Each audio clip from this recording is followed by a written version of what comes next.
So looks like we have a tractor here gathering up the cut grass,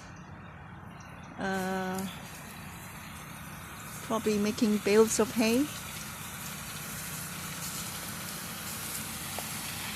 That's quite interesting. Never seen that before. Yeah.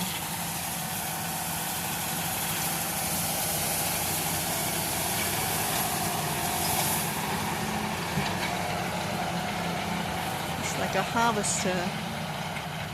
Interesting. First time I see this. And then he does another round. So it's getting very dry because it's a heat wave today, 26 degrees.